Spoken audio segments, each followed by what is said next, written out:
Welcome to Illustrator Snippets. This is episode 5.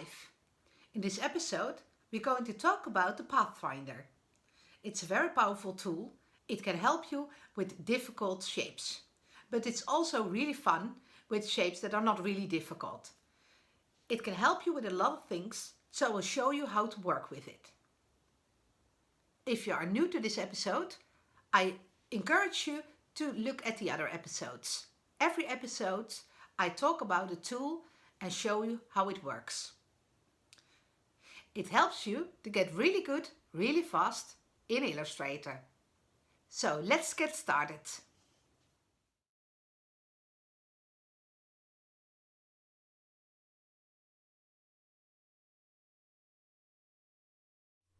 Welcome to episode 5, the Pathfinder.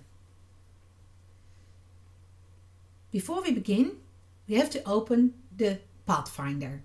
If you can't see it with your tools or in your screen, go to Window and there you find Pathfinder. It looks like this. If you don't see it like this, it could be combined with other windows. Here you see we have a few options. I will show you what they all do with the help of some shapes. I choose M. And now we can make a square or a rectangle.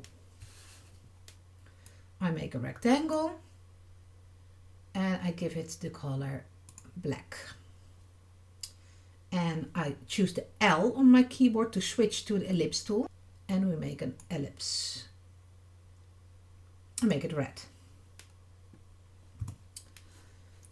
Okay, first of all, if you want to use the Pathfinder, you need to select the objects you want to work on.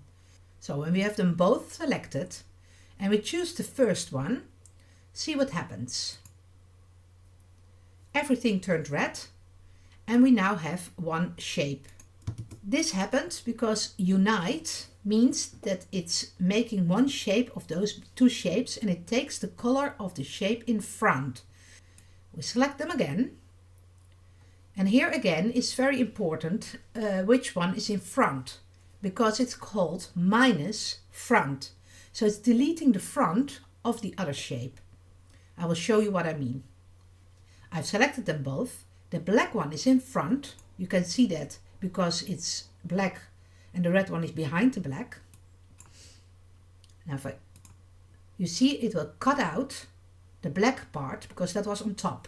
And it will only keep the thing that was in the background. Command C to undo. Let's go to the next one. I select them both again. And this one is called intersect.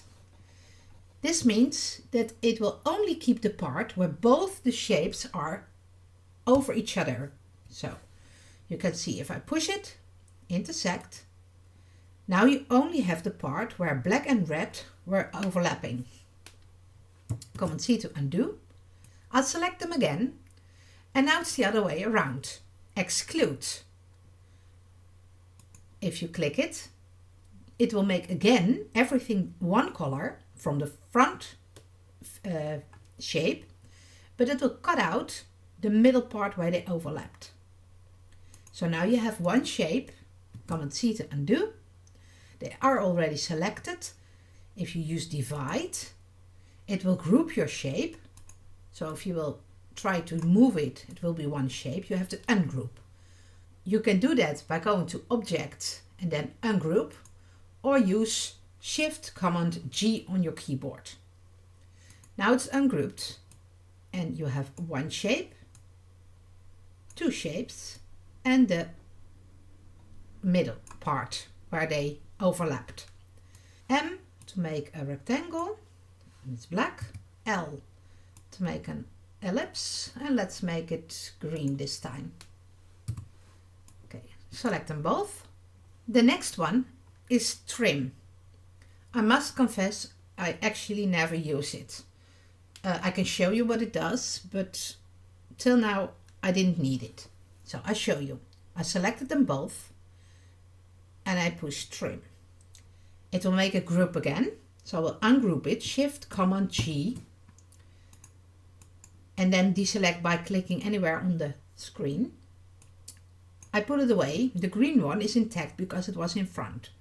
And you see it has been cutting out the part on the back shape. That's all. So I think normally I use or divide or another tool, but I never use this one. But then you know what it does.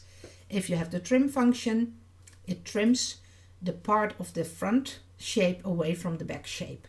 I'll go back to my original shapes. Let me see. Yeah. Select them both. Then we have merge. Merge is a little bit like unite with one exception. If you merge the shape, it makes a group. And it makes two paths.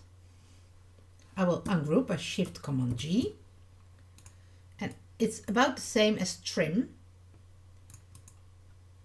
So that's probably why I never use trim. I always use merge. And the difference with unite is that unite will make one shape. So this wouldn't, I couldn't push this away. Next one is crop. This one I do use a lot. And maybe it's nice to add another object to show you what it does.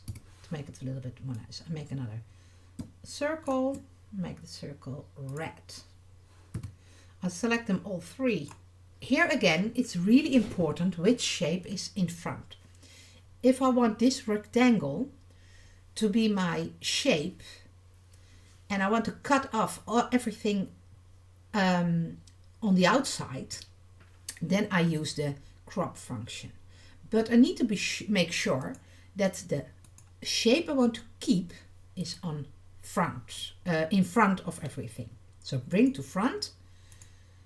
And if I select them all, so the ellipse and the circle are in the back, and I will choose crop, you see the rectangle is intact, but the black has disappeared.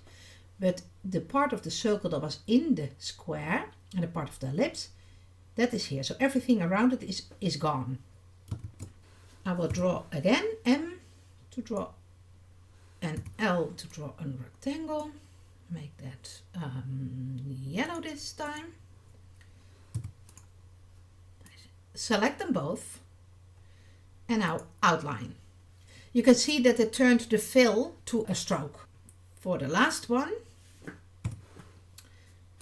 I'll make a perfect rectangle. Now I have to shift the shapes because it's a stroke and not a fill. Command X to switch the colors from stroke to fill. So now the stroke is empty and the fill is yellow. L to make a circle. Shift to make it a perfect circle, not an ellipse. And I will make the color red. Okay, the last one is minus back. This is actually the same as this one, but then reversed. This is minus front, this is minus back. So depending on where your shapes are, you can use them interchangeably. Select them both, minus back. So you see it cut out the yellow part that was over the circle. If you liked this episode, give me a heart, and if you have any questions, don't hesitate to contact me. See you in another episode.